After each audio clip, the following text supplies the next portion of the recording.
Today we will discuss another important topic, that is binomial nomenclature. जब हमने unit 3 biodiversity को start किया था तो स्टार्ट में हमने ये पढ़ा था कि बायोडाइवर्सिटी में हम जितनी भी लिविंग ऑर्गेनिज्म इस दुनिया में एग्जिस्ट है उसकी मुख्तलिफ किस्म की वैरायटी को स्टडी करना बायोडाइवर्सिटी कहलाता है। तो बायोडाइवर्सिटी में हमने ये बताया था कि हमें मेन पोर्शन कवर करना होगा टेक्सोनोमी का।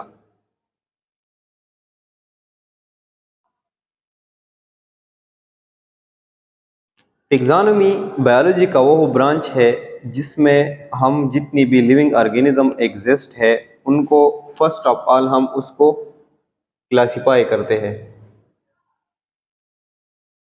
उनको मुख्तलिफ ग्रुप्स और सब ग्रुप्स में क्लासिफाई करते हैं ताकि उनकी स्टडी हमारे लिए आसानी हो। तो उनको हमने क्लासिफाई किया था 5 किंगडम में।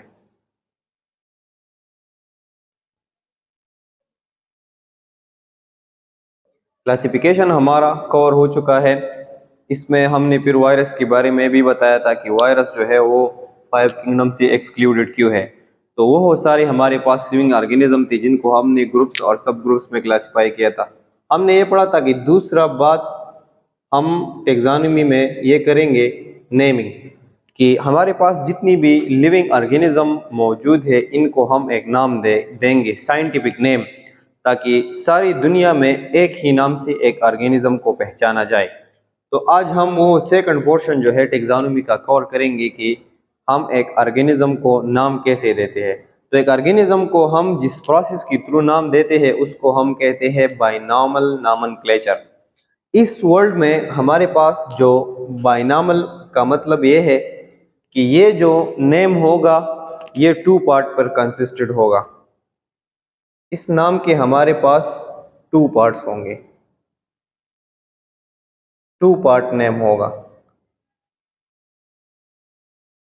नॉमेनक्लेचर का मतलब हमारे पास है वो प्रोसेस जिस पर हम एक ऑर्गेनिज्म को नेम देते हैं। तो नॉमेनक्लेचर प्रोसेस ऑफ नेमिंग।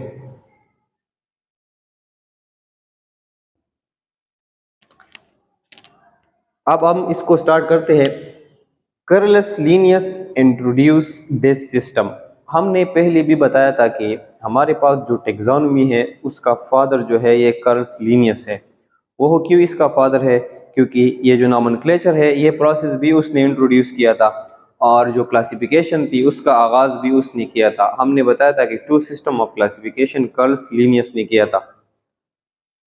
हम बाइनॉमियल नॉमेनक्लेचर में ऑर्गेनिज्म को जो नाम देते हैं वो consist of 2 Latin names.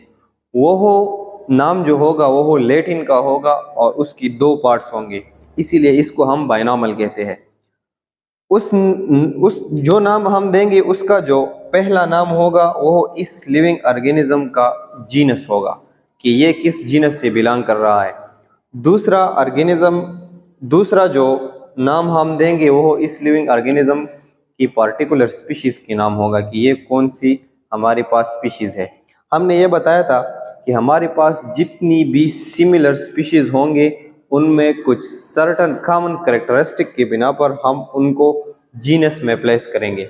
Species तो एक सेपरेट ऑर्गेनिज्म का नेम होता है जो आपस में एक दूसरे से मिल सकते हैं और बच्चे ला सकते हैं, लेकिन जीनस में हमारे पास इसी तरह सिमिलर वो अपने फिजिकल स्ट्रक्चर में सिमिलर होंगे तो जीनस में हमारे साथ बहुत ज़्यादा स्पीशीज जो है वो आ सकती है। हमारे पास बहुत ज़्यादा स्पीशीज ऐसे होंगे जिनकी फिजिकल कैरेक्टरिस्टिक की बिना पर उनका जीनस जो है वो सेम होगा। तो हम जब भी एक ऑर्गेनिज्म को नेम देते हैं तो हमें ये याद रखना चाहिए कि हम उसका जीनस नेम भी मेंशन करेंगे और उसका स्पीशीज नेम भी मेंशन करेंगे। इसीलिए इसको कहते हैं बाइनॉमियल नॉमेनक्लेचर। बाइनॉमियल का मतलब ये है कि ये 2 पार्ट नेम होगा, the first part as genus and the second part as species. तो ये हमारा एक साइंटिफिक नाम बनेगा। Genus name begin with capital letter. हम एक ऑर्गेनिज्म को जो भी जीनस नेम देते हैं वो नेम जब हम लिखेंगे तो वो कैपिटल लेटर से लिखेंगे। Species name begin with small letter, और उसका जो हम स्पीशीज नेम लिखेंगे तो वो हमारे पास स्मॉल लेटर से ए स्टार्ट होगा। इसीलिए अगर हम ऑर्गेनिज्म का नाम लिखेंगे तो ये टू पार्ट नेम होगा। एग्जाम्पल, अगर आप इस एग्जाम्पल को देखें, एक हमारे पास है टाइगर, एक हमारे पास है लाइन, एक हमारे पास है लेपर्ड। ये जो हमारे पास है 3 डिफरेंट स्पीशीज है, लेकिन इन 3 डिफरेंट स्पीशीज में एक ही कैरेक्टरिस्टिक कॉमन है कि इसको हम बिग कैट्स भी कहते हैं। ये शक्ल व सूरत में एक दूसरे से बिल्कुल मुशाबियत रखते हैं, तो इसीलिए इसको हम बिग कैट्स भी कहते हैं। तो इसीलिए टाइगर, लाइन और लीपर्ड को हमने एक ही जीनस में प्लेस किया है, और वो जीनस हमारे पास है पेंथेरा। पेंथेरा उस जीनस का नाम है जिससे हमारे पास बिग कैट्स बिलोंग करते हो, और उन बिग कैट्स की इंग्लिश नेम हमारे पास है टाइगर, लाइन, लीपर्ड। तो अब हम देने जा रहे हैं इन तीनों को साइंटिफिक नेम। तो हमने ये बताया था कि साइंटिफिक नेम में सबसे पहले हम लिखेंगे कि इसका जीनस क्या है। हम इसको कैपिटल से स्टार्ट करेंगे। फॉर एग्जांपल ये मैंने लिख दिया पेंथेरा।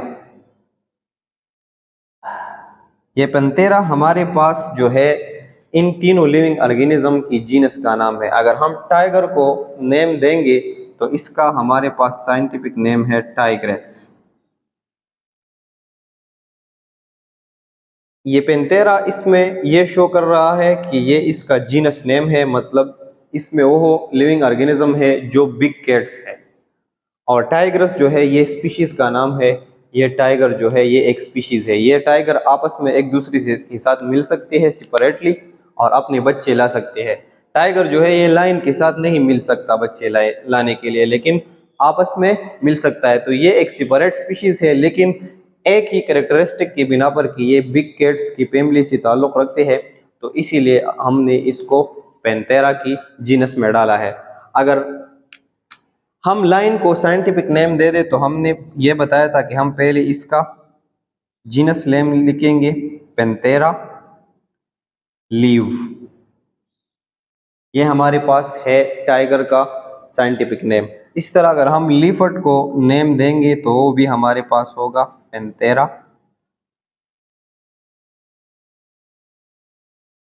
पारडस। हमारी बुक में आप एक ओवरव्यू डालें तो उन्होंने टाइगर, लीव और फॉरडस की जो स्पीशीज है उनका जो जीनस नेम है वो गलत लिखा है। उन्होंने जो जीनस नेम लिखा है वो फिलिस लिखा है, लेकिन वो फिलिस हम स्मॉल कैट के लिए यूज़ करते हैं, बिग कैट के लिए हम उसे यूज़ नहीं करते। तो करेक्ट नेम हमारे पास जो जीनस का है वो है पेंथेरा। तो इसी तरह हमने तो सिर्फ इन तीनों का एग्जाम्पल लिया, लेकिन हमारे पास जितनी भी इस दुनिया में लिविंग ऑर्गेनिज्म एग्जिस्ट है उनको हम इसी तरह साइंटिफिक नेम हमने इनको दिया है। वेदर इट इज प्लांट और it is animal, we have given them a scientific name that is universally acceptable. हम क्यों एक साइंटिफिक नेम देते हैं एक लिविंग ऑर्गेनिज्म को, इसका इंपॉर्टेंस हमारे लिए क्या है? अगर आप देखें तो ये तो हमारे लिए मुश्किल बन गया कि हम एक ऑर्गेनिज्म को जीनस और स्पीशीज दोनों का नेम दे, और ये नेम हमारे पास लैटिन नेम है, थोड़ी मुश्किल भी है। तो इसका हमारे पास एक इम्पोर्टेंस है। Why organism need scientific name and Latin, क्यों हम एक ऑर्गेनिज्म को लैटिन में साइंटिफिक नेम देते हैं? इसका एक ही रीजन है, common name vary from country to country. अगर आप देखें हमारे पास जितनी भी कॉमन नेम है वो एक कंट्री से दूसरी कंट्री तक मुख्तलिफ होते हैं, एक कंट्री के अंदर भी मुख्तलिफ प्रोविंसेस में वो एक दूसरे से मुख्तलिफ होते हैं। So there is need for universal language, हमें एक ऐसी लैंग्वेज की ज़रूरत है जो यूनिवर्सल एक्सेप्टेबल हो। अगर हम एक लिविंग ऑर्गेनिज्म को एक ऐसा यूनिवर्सल नेम दे दे ताकि वो हमारे मुल्क में भी उसका वो नाम हो और सारी दुनिया में भी उसका वो नाम हो, तो इसी यूनिवर्सल एक्सेप्टेबिलिटी के लिए हमने बायनामल नॉमेनक्लेचर को इंट्रोड्यूस किया है, ताकि हम हर एक ऑर्गेनिज्म को साइंटिफिक नेम दे दें। और वो यूनिवर्सल एक्सेप्टेबल लैंग्वेज हमारे पास है लैटिन। लैटिन में हमने इसको नाम दिया है। अगर आप इसका एग्जाम्पल ले ले तो आपको समझ में आ जाएगा। ब्रेंजिल हमारे पास एक सब्जी का नाम है। ये ब्रेंजिल जो है ये इंग्लिश नेम है।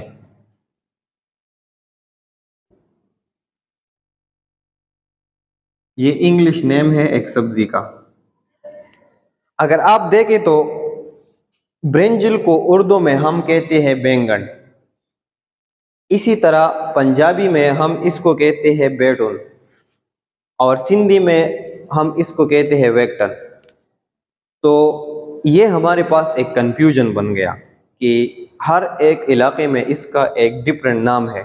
तो मैं अगर इसको एक बायोलॉजिकल नाम दे दूं जो एक ऑल ओवर द वर्ल्ड वो एक्सेप्टेबल होगा, तो हमारे पास है सोलेनम मेलेंगिना। सोलेनम मेलेंगिना जो है ये हमारे पास जो बैंगन है ब्रेंजिल, ये इसका साइंटिफिक नेम है और ये जो है ऑल ओवर द वर्ल्ड जो है ये एक्सेप्टेबल है। तो ये थी हमारे पास इम्पोर्टेंस ऑफ बायनॉमिनल नॉमेनक्लेचर। ये तो हमने कुछ एग्जाम्पल ड्रा किए, लेकिन हमारे बुक में मुख्तलिफ किस्म की टेबल्स है, उसमें कुछ लिविंग ऑर्गेनिज्म को साइंटिफिक नेम दिया है। इसी तरह बटरफ्लाई का नाम भी दिया है, गैरलिक का नाम भी दिया है, मुख्तलिफ किस्म की प्लांट्स का दिया है, मुख्तलिफ किस्म की एनिमल का दिया है। तो आप वो टेबल जो है उसको रीड कर ले और उस नाम को एक ओवरव्यू दे दें। तो ये हमारा जो टॉपिक था ये बायनॉमिनल नॉमेनक्लेचर पर था। हमारे पास टेक्सोनोमी की जो 2 पोर्शन थे वो कवर हो गए। अब यहाँ तक हमारे पास टेक्सोनोमी ख़त्म हो गई।